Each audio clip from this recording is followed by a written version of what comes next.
오늘 본문 말씀을 보게 되면은 예수님께서 예루살렘에 입성하시기 위하여 나귀 2마리를 끌고 오라고 해요.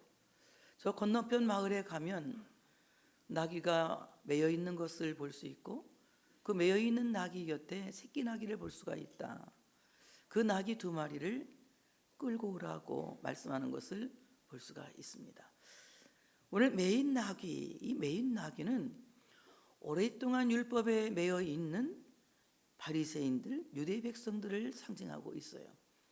하나님께서 이제 오랫동안 율법에 매여 있는 사람들, 율법에 매여 있는 그들을 가서 끌고 와라. 그래서 이전에 모세가 가르쳤던 그 율법에 매여서 율법주의로 살아가고 있는 그들을 가서 끌고 와라. 그리고 이 어린 나귀는 전혀 멍에를 메어 보지 않은 그야말로 예수 그리스도로 말미암아 복음을 받아들인 하나님의 신 백성들을 가리켜서 말씀하고 있습니다. 오늘 2마리의 나귀를 다 데리고 오라고 주님께서는 말씀하고 있어요. 이 사순절에 우리가 이 말씀을 생각해서 은혜 받을 것은 과연 지금 내가 어디에 매여 있고 내가 지금 어디에 묶여 있느냐. 나는 이 묶임에서, 이 매임에서 노임을 받고 예수 그리스도로 말미암아 참 자유를 얻는, 진리가 너희를 자유케 하리라고 말씀하신 그대로 그리스도의 복음이 우리를 자유케 하시는 이 놀라운 은혜를 우리 모두가 받을 수 있는 우리가 되어야 할 줄로 믿습니다. 갈라디아 5장 1절에 보니까 그리스도께서 우리를 자유롭게 하려고 자유를 주셨으니 그러므로 굳건하게 서서 다시는 종의 멍에를 매지 말라라고 말씀하고 있어요. 우리가 율법의 멍에를 매고 율법대로 살아서 하나님 앞에 그 선함이 인정이 되고 구원을 받는다는 것은 불가능한 일이에요. 그럼에도 불구하고 우리는 참으로 점점 자꾸 이 율법에 매이는 경우들을 많이 볼 수가 있는데, 복음이 풀어서 우리를 자유케 하셨으면 우리는 다시는 그 율법의 명예를 매지 않도록 우리 자신이 굳건하게 서야 된다. 믿음에 굳건하게 서야 된다는 것입니다. 복음에 굳건하게 서야 된다고 하는 것이에요. 우리가 때때로 복음에 서 있다가도 이거 내가 혹시 너무 잘못하는 거 아니야? 내가 근신하고 있지 않는 거 아니야? 이런 두려운 마음이 우리 안에 있을 수 있어요. 그렇지만 그 거룩한 두려움은 내가 하나님 앞에서 잘 살아보려고 애쓰는 성화의 삶으로 가져가고, 우리가 예수 그리스도로 말미암아 그리스도의 의를 입어 칭의의 사람이 되었다면 다시는 칭의와 성화를 혼동해서는 안 된다. 칭의라고 하는 것은 일생일대에 단 한 번에 주신 하나님의 은혜예요. 성화는 매일매일 그리스도를 닮아가기 위해서 자기를 쳐서 복종시키는 것이고, 자기를 하나님 앞에서 바른 사람 되기 위해서 경건한 훈련을, 운동을 하는 과정이라고 하는 것입니다. 주님 앞에 서는 그 순간까지 우리는 계속 변화를 추구해야 되고, 주님 앞에 서는 그 순간까지 주님 닮아가기를 사모하고 수고하는 이런 삶을 살아가야 된다는 거예요. 이건 구원과 관계가 있는 것이 아니라 구원받은 사람들이 살아가는 삶의 태도라고 하는 것입니다. 그래서 오늘 다시는 종의 명의를 매지 말아라. 다시는 율법에 매이지 말아라. 다시는 율법에 묶이지 말아라. 오늘 주님께서 매여 있는 나귀 새끼를 끌고 와라 이렇게 말씀하고 있습니다. 율법 안에서 의롭다함을 얻을 자는 아무도 없어요. 다만 그리스도께서 우리를 사랑하시는 것은 우리가 율법의 매임에서 노임을 받을 때에 우리가 그리스도의 은혜 안에 묶여 있는 것이에요. 율법 안에서 의롭다함을 얻으려 하는 너희는 그리스도에게서 끊어지고 은혜에서 떨어진 자라고 갈라디아 5장 4절에 말씀하고 있습니다. 이와 같이 우리가 율법에 묶이는 것, 율법에 매이는 것은 굉장히 위험한 일이다. 우리 모두는 주의 은혜에 묶여야 하고 주의 사랑에 묶여야 하고 주의 참으로 놀라운 은총에 묶여야 된다고 하는 사실을 믿으시기를 축복합니다. 이와 같이 우리가 하나님 앞에 부름을 받았는데 지금 내가 율법의 매인 자로 부름을 받았느냐, 아니면 복음으로 말미암아 새롭게 된 자로서 주님의 부름을 받았느냐는 것을 생각해 볼 수 있어야 된다고 하는 것입니다. 오늘 그 이제 매여 있는 나귀를 풀어서 내게로 끌고 오라 이렇게 말해요. 풀어서 끌고 와라. 이 풀다 이 말은 류라고 하는 헬라 말을 쓰고 있는데, 이 풀다고 하는 말은 해방시킨다, 또는 석방한다, 또는 착고를 푼다, 수의를 푼다, 이런 뜻을 갖고 있거든요. 그러니까 나사로가 예수님의 말씀대로 나사로가 살아났을 때에 예수님께서 말씀하시죠. 그를 풀어놓아 다니게 하라. 바로 이것을 리오, 풀었다는 거예요. 죽은 자를 동여매고 있는 베옷을 풀어서 그로 하여금 다니게 하고 먹게 하고 살아가게 하는 것이 리오, 바로 풀어준다는 것이에요. 오늘 사순절에 우리 모두는 이 죽음의 사망의 권세에서 풀려나는 귀한 역사가 있어야 할 줄로 믿습니다. 사망에서 풀어서 자유케 하시는 분은 오직 예수다. 세상에 그 어떤 것도 사망 권세를 풀 권세가 없다. 오직 사망 권세를 풀 수 있는 권세는 예수 권세밖에는 없다는 것이에요. 그래서 오늘 예수의 권세로 우리가 모든 사망 권세에서 풀려나서 정말 그동안 묶인 상태에서 움직일 수도 없고 옹신할 수도 없고 먹을 수도 없는 상태로 살았지만 오늘 참으로 예수 그리스도의 그 놀라운 권세로 말미암아 죽은 자가 풀어나서 이제 다녀야 하고 먹어야 하고 살아가야 되는 이런 귀한 복을 받아야 할 줄로 믿습니다. 그 다음에 오늘 참으로 해방한다. 오랫동안 눌렸던 것에서 자유함을 얻게 된다는 거죠. 우리도 일제 36년을 겪으면서 얼마나 우리가 해방을 기념해서 해방을 생각했습니까? 수없이 해방을 생각하고 또 해방을 생각하면서 미리부터 우리는 만세운동을 하지 않았어요? 뭐 그냥 한 번에 그냥 만세운동 해가지고 그날 해방이 된 게 아니라 우리 안에 계속 해방을 꿈꿨어요.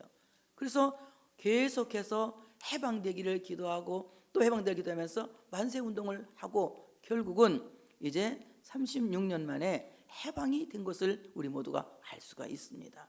이와 같이 우리가 이 묶음에서 해방되어진다고 하는 것은 예수 그리스도의 은혜로 말미암아 우리는 죄와 사망의 법에서 해방되어지는데 우리를 해방시키는 것은 다 같이 성령의 법이 우리를 해방한다는 거예요. 법적으로 묶여있는 우리를, 법적으로 억압당하고 있는 우리를 그 법에서 해결하는 해방은 성령의 법이다. 성령의 법이 우리를 참으로 그 눌림의 법에서, 억압의 법에서, 참으로 자유롭지 못한 그 억압의 법에서 자유를 허락하신다고 하는 거예요. 이와 같이 우리 모두는 성령이 충만한 크리스찬이 되어져야 합니다. 성령 충만할 때에 죄에서 자유를 얻을 수 있는 그 느낌을 자기가 고백하게 되는 거예요. 하나님이 우리를 이미 자유하게 하셨지만 성령 충만하지 않은 사람은 자유롭다고 말할 수가 없는 거예요. 그러나 성령의 법이 우리를 자유롭게 하시면 나는 자유를 얻었다. 정말 나는 해방을 얻었다. 그래서 우리가 부르잖아. 나 자유 얻었네. 우리 자유 얻었네. 나 자유 얻었네. 우리 자유 얻었네. 죄사슬 끊겼네. 할렐루야. 나 자유 얻었네. 우리 자유 얻었네. 예수 그리스도를 믿음으로 말미암아 우리는 모두가 이미 죄에서 자유함을 얻은 자예요. 믿지 않기 때문에 정죄를 받은 것이고 믿는 사람은 그 모든 정죄에서 해방된 사람이에요. 그런데 내가 해방되었다고 외치는 것은 어느 때입니까? 성령의 법이 나를 자유롭게 한 것을 인식할 때에 나는 자유를 얻었다고 선언하게 되는 것이며 고백하게 되는 것이며 시인하게 되는 것이라고 하는 것입니다. 이와 같이 성령의 법이 우리를 모든 죄와 묶임에서 해방시켜 주신다. 그 다음에 오늘 참으로 류오, 석방한다 이 말이 석방한다. 감옥에 갇힌 자를 석방한다는 겁니다. 한번 생각해 보세요. 바울과 실라가 감옥에 갇혔어요. 내일이면 이제 사형 선고 받을 수도 있습니다. 사형 선고가 아니라 내일 죽을 수도 있어. 이미 사형 선고를 받아서 아주 큰 착고에 차여서 정말 이럴 수도 없고 저럴 수도 없는 그런 상태에서 그들이 밤에 찬송하고 밤에 기도를 했어요. 그때 하나님께서 옥토를 움직이시고 그의 묶인 모든 것들을 풀어주셨어요. 이것을 바로 리오, 하나님이 풀으셨다. 묶인 착고를, 묶인 사슬을 풀으셨다는 겁니다. 오늘 우리는 마치 갇힌 자와 같이 자유함을 얻지 못하고 이럴 수도 저럴 수도 없는 이런 상황에 있을 때에 바로 우리를 풀어주시는 하나님은 우리를 이 모든 착고에서 결박을 푸시고 착고를 푸시고 우리에게 자유를 주셔서 자유롭게 행동하게 하신다. 그러니 저 맞은편에 있는 묶여있는 나귀를 풀어와라. 내가 그에게 해방을 줘야 되겠다. 내가 그의 착고를 풀어줘야 되겠다. 내가 그의 수의의 옷을 풀어서 먹게 하고 다니게 하고 살게 해야 되겠다. 이런 뜻에서 하나님은 묶여있는 자를 풀어오라 이렇게 말씀하는 겁니다. 자, 풀어서 어떻게 와라? 끌고 와라. 풀어서 끌고 와라. 여러분, 이 끌고 온다는 거 한번 생각해 보세요.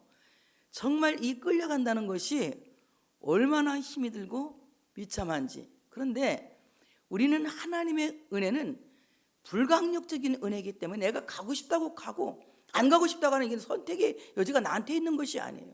선택은 하나님이 하시는 것이고 데려가는 것도 하나님이 하시는 거지, 내가 가고 싶다고 가고 가기 싫다고 안 가는 내 자유의지에 참으로 인해서, 자유의지로 인해서 내가 선택하는 것이 아니라는 거예요. 하나님이 나를 끌고 가시는데 순종으로 끌려가는 사람은 행복하게 가는 거예요. 다 같이 그것을 다 같이 동행이라고 하는 거예요. 하나님이 나를 이끄실 때에, 그 불가항력적인 은혜로 나를 이끄실 때에 순조롭게 주의 인도하심 따라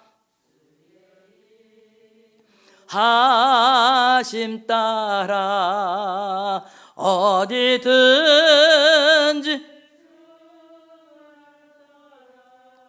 주와 같이 가려네. 주님이 나를 이끄실 때에 그 주의 인도하심 따라 내가 주와 같이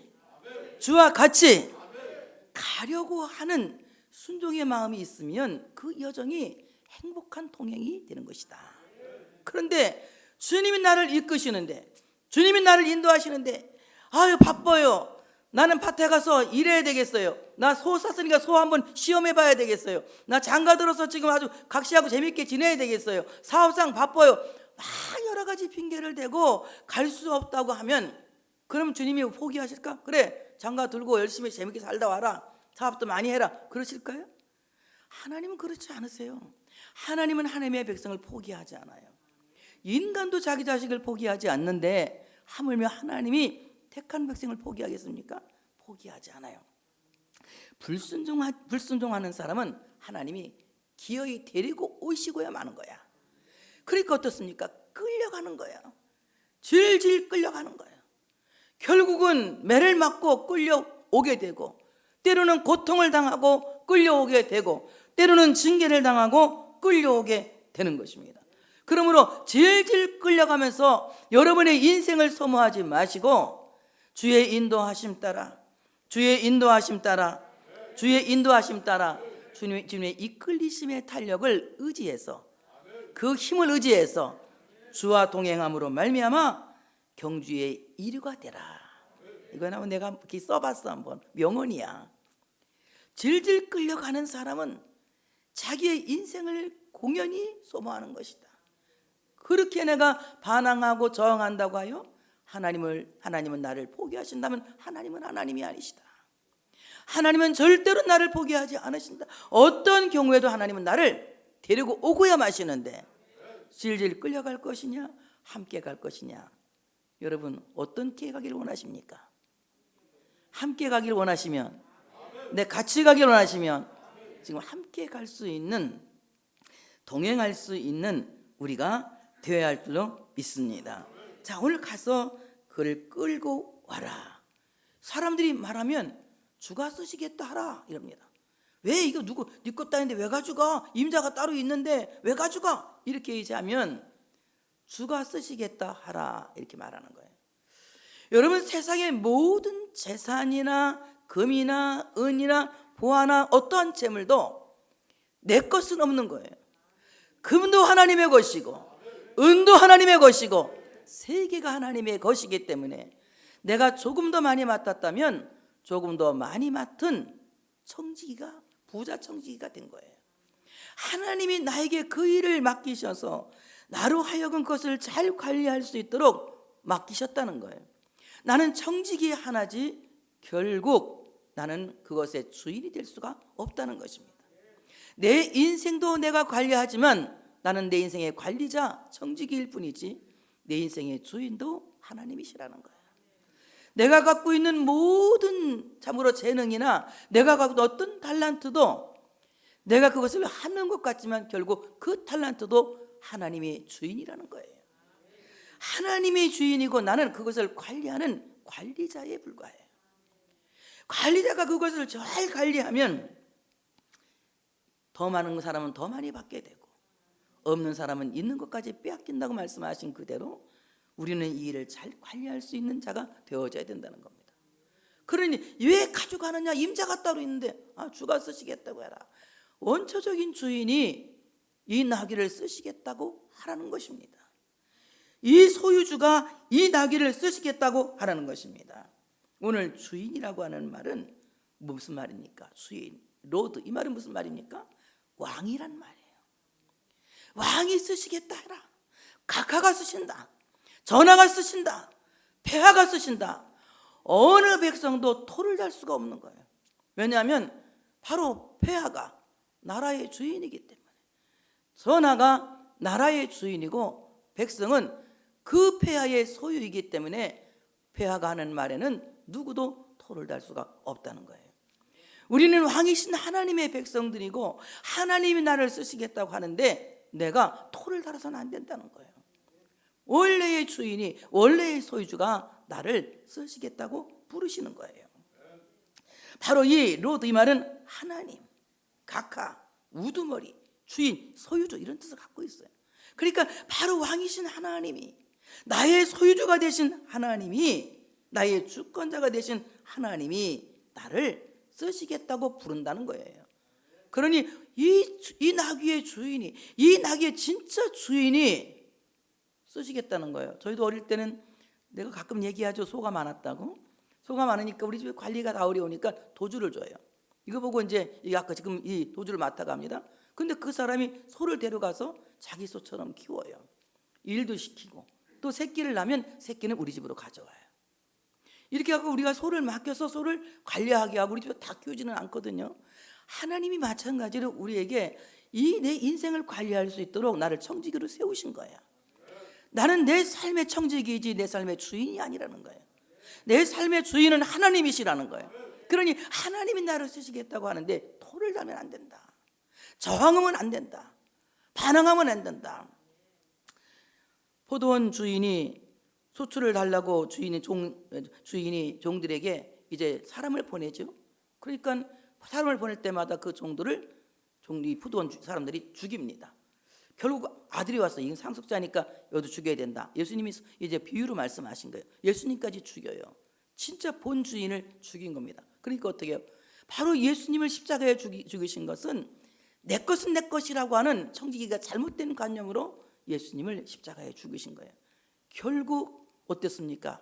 그 아들을 죽인 종들은 포도원에서 쫓겨나가 되고 굉장히 불행하게 되잖아요. 왜냐하면 포도원 주인은 바로 원주인이 따로 있기 때문에. 오늘 우리 삶의 원주인은 내가 아니에요. 내 것이 아닌 거예요. 바로 내 삶의 원주인은 하나님이 참된 소유주라고 하는 사실을 믿으시기를 축복합니다. 그래서 오늘 헬라 말로 오늘 주라고 하는 말은 큐리오스라고 하는 말인데 주권자라는 말이에요. 이 큐리오스라고 하는 말은 이제 참으로 로마의 황제를 큐리오스라고 하거든요. 황제. 이 황제는 나라의 주인인 거예요. 모든 백성은 그 황제 앞에 부복해야 되고 머리 숙여야 되고 그 명령에 순종해야 돼요. 그 법이 악할지라도 따라야 합니다. 만약에 그 법에 순종하지 않으면 사형을 면할 수가 없는 것입니다. 자, 마찬가지로 오늘 진짜 큐리오스가 나타났다, 진짜 황제가 나타났다. 얼마 전에 진짜가 나타났다는 연수국도 있었는데 진짜 왕이 나타났다, 진짜 주인이 나타났다. 정말 진짜 주권자, 진짜 소유가 나타나서 현재까지 이 주인이 바뀌었다는 거예요. 여러분, 이 시간에 여러분 주인을 바꾸시길 바랍니다. 내가 주인 삼은 모든 나의 주인을 바꿔야 되는 거예요. 내 주인은 오직 하나님. 하나님만이 나의 주권자시고 하나님만이 나의 소유주시고 하나님만이 나의 주인이라는 것을 여러분이 인정하셔야 돼. 그럴 때 여러분은 하나님이 책임지시는 삶을 사는 거예요. 여러분, 주인은 자기의 소유를 자기가 알아서 책임지는 거예요. 내가 하나님의 소유가 될 때 하나님은 나를 책임지시는 것이지. 내 인생을 내가 주관하고 내 인생의 주권자가 내가 되면 나는 내가 스스로 알아서 살아가야 되는 거예요.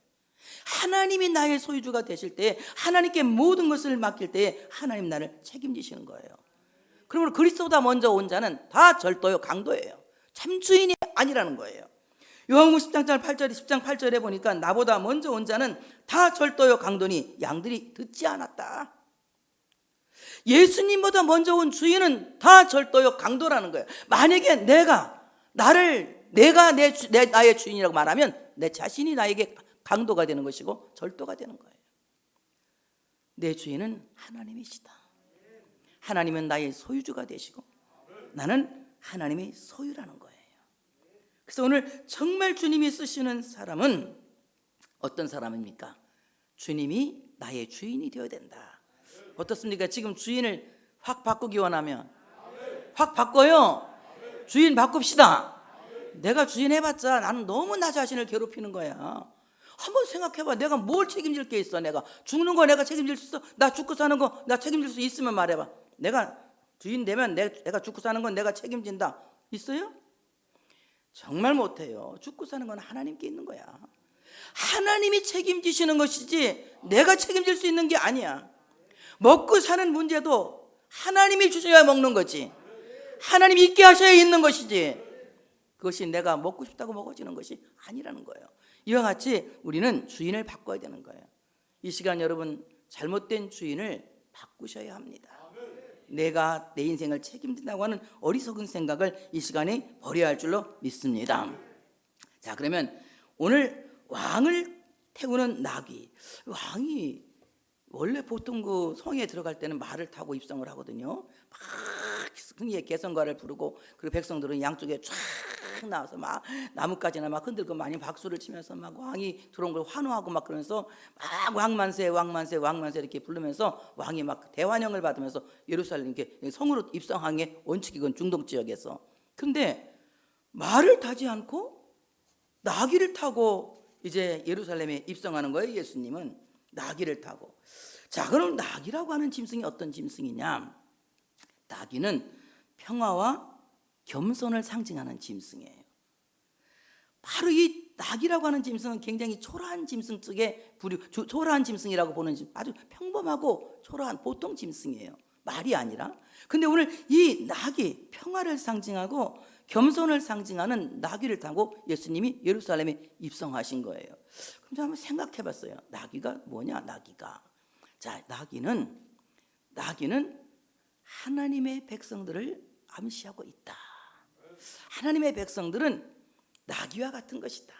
그렇다면 정말 나귀와 같은 하나님의 사람들이 왕이신 예수님을 태울 수 있는 영광스러운 등판은 무엇이냐? 영광스러운 등판은 무엇이냐? 영광스러운 등판은 하나님 앞에서 화평케 하는 자들이다. 화평케 하는 자들의 등판을 하나님이 쓰신다고 하는 사실을 믿으시기를 축복합니다. 하나님이 교회에서도 교회를 어지럽히는 사람들, 교회의 평화를 깨는 사람들은 일단 헌법을 어긴 사람들이에요. 우리가 세례를 받는 때도 서약을 합니다. 어떻게 서약하느냐? 교회의 말씀에 순종하겠다고, 그리고 교회의 평화를 유지해 나가겠다고, 교회를 어지럽히지 않겠다고. 서리 집사만 돼도 서약을 합니다. 안수 집사, 권사, 장로 다 이 서약 없이는 이제 임직을 받을 수가 없어요. 마치 평화라고 하는 것은, 교회라고 하는 것은 평화로운 공동체예요. 교회는 예배하기 위해서 오는 것이 싸우러 오는 것이 아니야. 교회는 하나님을 사랑하고 하나님을 기쁘시게 하기 위해서 오는 것이지 인간의 개인적인 욕망을 채우기 위해서 오는 것이 아니에요. 그렇기 때문에 교회는 평화로운 공동체고, 누구든지 교회에 와서 안식을 얻고 싶어하고 쉼을 얻고 싶어하고 평화를 얻고 싶어하는 거예요. 이 평화를 깨는 사람들은 교인의 자격을 잃게 되는 거예요. 이와 같이 하나님께서는 어떤 사람의 등판을 쓰시느냐? 평화롭게 하는 자들의 등판을 쓰신다는 거예요. 마태복음 5장 9절에 보니까 화평케 하는 자는 복이 있나니, 화평케 하는 자는 복이 있나니 그들이 하나님의 아들이라 일컬음을 받을 것이며. 여러분, 교회가 하나님의 아들들이 모인 곳입니까? 마귀 새끼들이 모인 곳입니까? 크게 말해, 하나님의 아들들이 모인 곳이야. 하나님의 아들들은 어떤 사람이라고요? 화평케 하는 자들이라고요. 화평케 하는 자들이 하나님의 아들들인 거예요. 바로 이 하나님께서 쓰시는 사람은 화평케 하는 자들이다. 화평케 하는 자들, 평화롭게 하는 자들의 등판을 쓰신다는 거예요. 그럼 평화라고 하는 것은 어떻게 할 때 지켜지는 것이냐? 마치 소금이 녹이듯이 평화라고 하는 것은 소금 언약과 같은 거예요. 내가 녹아질게 이럴 때 평화가 일어나는 거예요. 너가 녹아져 그러면 절대 평화가 안 일어나. 누가 녹아질게? 내가 녹아질 때 평화가 일어나는 거예요. 옆에 분에게 하면 내가 녹아질게, 네가 녹아져 그래 한번. 이러면 평화는 절대 안 일어나는 거예요. 누가 녹아진다고? 내가 녹아져야 돼. 하나님이 이렇게 내가 녹아지는 사람들, 나를 녹이는 사람의 등판을 쓰시는 거야. 다른 사람을 녹이려고 애를 쓸 필요 없어. 다른 사람 변화시키려고 애를 쓸 필요 없어.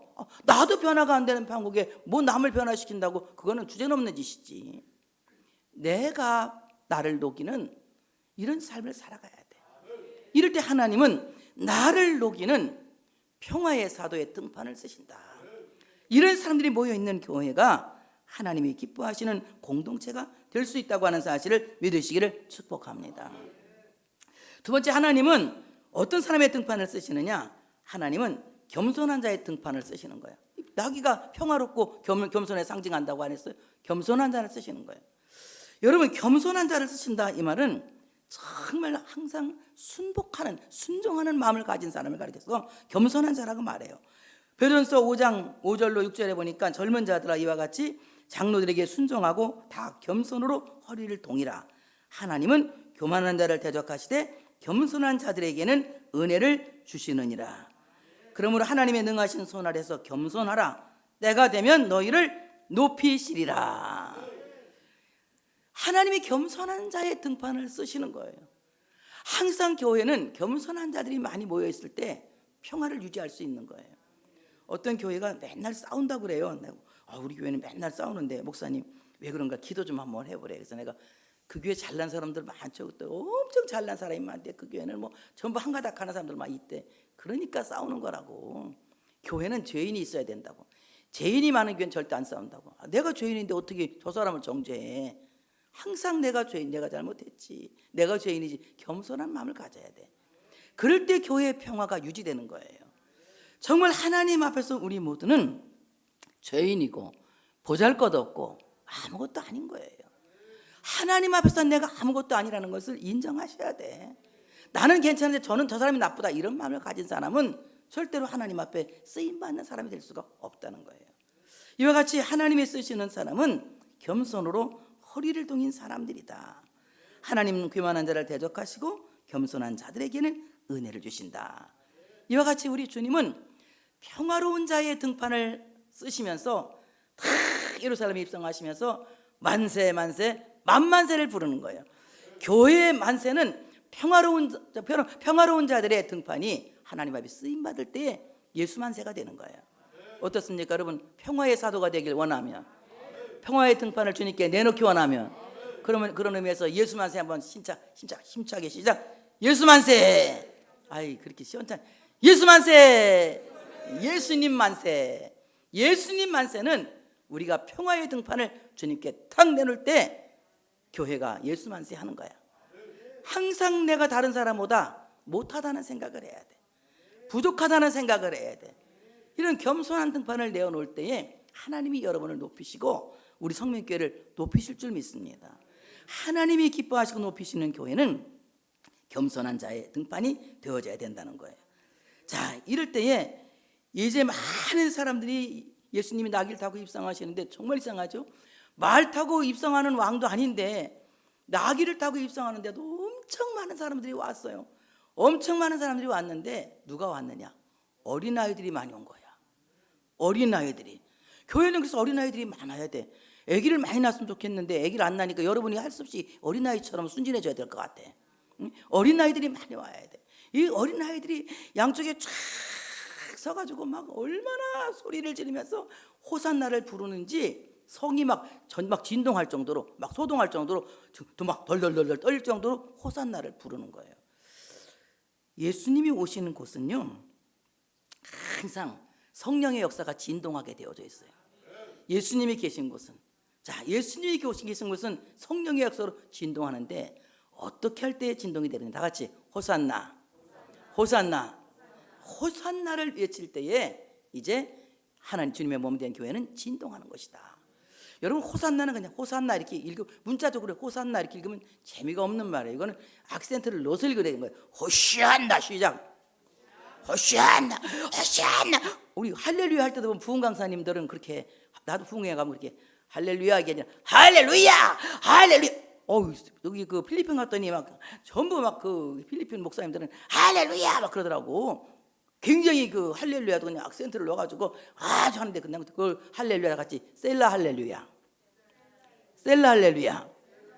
예, 호산나도 막 셀라를 하는 거야. 다 같이 한번 시작.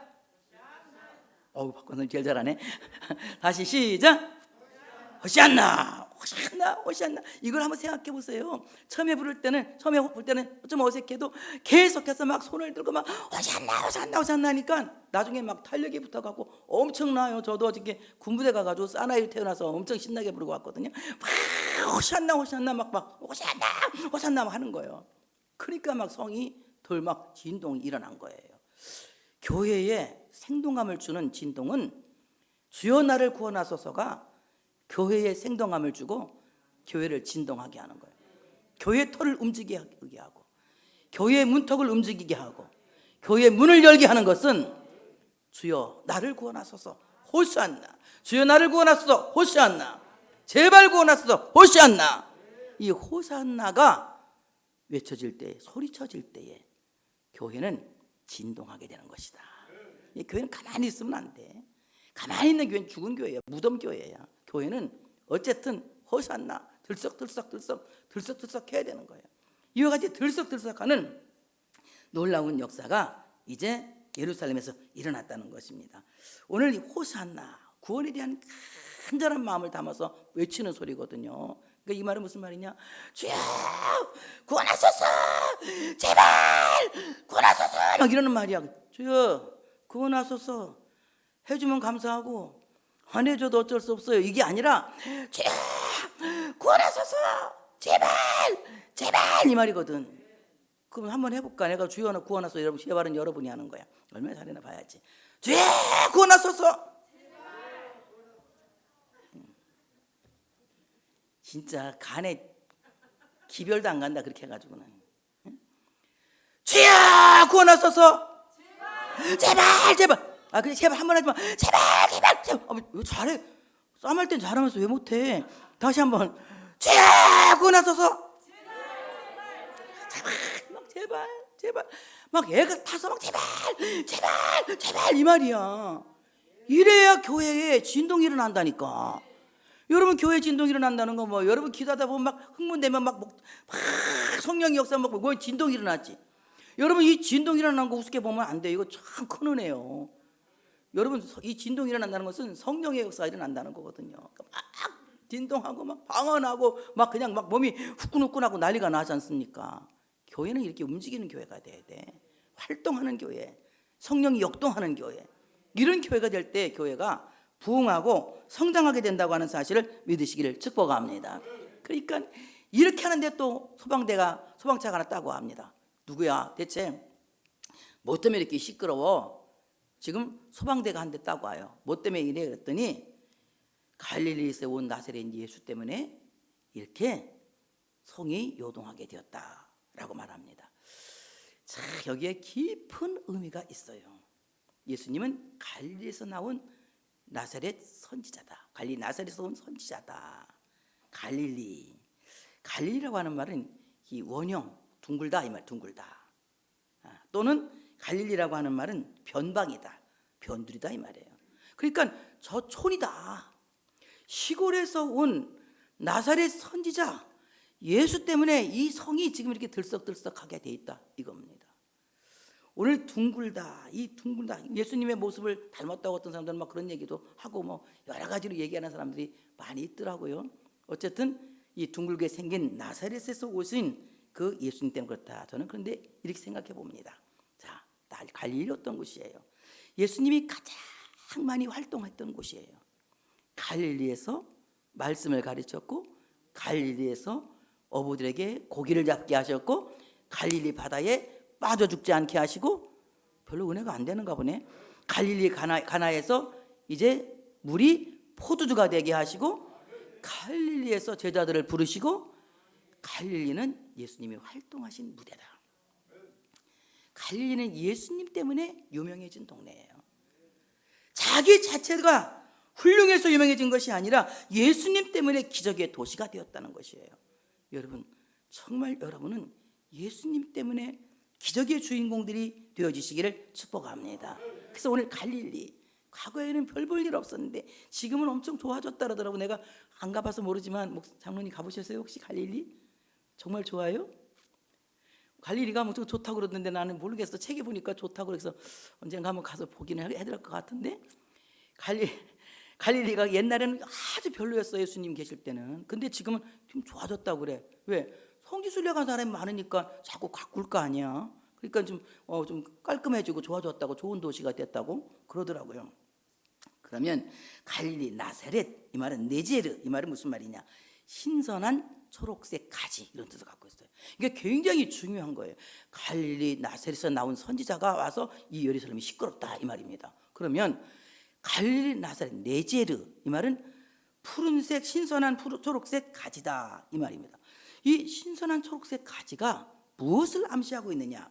이사야 11장 1절에 보니까 이새의 줄기에서 한 싹이 나며 그 뿌리에서 한 가지가 나서 결실할 것이요, 세상에 오실 메시아를 암시하고 있는 거예요. 나사렛에서 예수님 메시아가 난다는 겁니다. 그러면 이새의 줄기에서 난 한 싹이다, 이 말은 무슨 말이냐? 예수님은 이새의 족보를 빌려서 세상에 나오신 메시아다. 그래서 예수님을 어떻게 불러요? 사람들이 다윗의 자손 예수여, 이렇게 부르는 거예요. 이새의 족보를 빌려서 세상에 나온 메시아이기 때문에 뭐라고 불러요? 다윗의 자손 예수여, 이렇게 부르는 거예요. 다윗의 자손 예수여, 이렇게 부르는, 굉장히 이것은 전통 있는 이름이에요. 다윗의 자손 예수여. 근데 우리나라도 다윗의 자손이 있다는데 그건 이단이고, 진짜 다윗의 자손은 이새의 족보를 빌려서 나온 동정녀 마리아를 통해서 성령으로 잉태되어 태어난 예수 메시아를 말하고 있는 거예요. 그 뿌리에서 한 가지가 나서 결실할 것이요. 뿌리, 바로 이 초록색 나무 뿌리에서 한 가지가 나서 결실하게 되는데, 이 뿌리는 예수는 하나님께로부터 왔다. 그 뿌리가 하나님께로부터 온 것이다. 사람에게서 난 것이 아니다. 그래서 예수님은 사람의 아들이 아니라 하나님의 아들이다. 예수님은 결혼한 여자가 정상적인 방법을 통해서 아기를 낳게 한 것이 아니라 성령으로 잉태되어서 탄생하셨기 때문에 그 뿌리가 하나님께 있는 것이다. 하나님께로부터 나서 하나님께로 직접 나와서 결실했다. 이 말은 부활의 첫 열매가 되셨다. 굉장히 조직신학적인 걸 가르쳐주고 있는 거야. 이래서 바로 예수 그리스도는 어떤 분이냐? 갈릴리 나사렛에서 신선한 초록색 가지, 바로 이새의 줄기에서 이새의 족보를 빌려서 나오신 메시아고, 예수님은 하나님께 뿌리가 되었기 때문에 성령으로 잉태되어 동정녀 마리아에게 탄생되신 메시아다. 그분이 지금 예루살렘에 들어오시니까 예루살렘이 들썩들썩 하는 것이다. 왜? 사탄의 세력은 물러가고 하나님의 사람은 성령 충만해야 되니까. 오늘도 여러분 안에 예수님께서 여러분의 마음을 들썩들썩하게 하는 역사가 있어지시길 바랍니다. 우리 안에 불신앙은 도망가 버리고 여러분 안에 성령의 충만함만이 불 오르지 타오르는 이런 귀한 역사가 있어지시기를 축복합니다.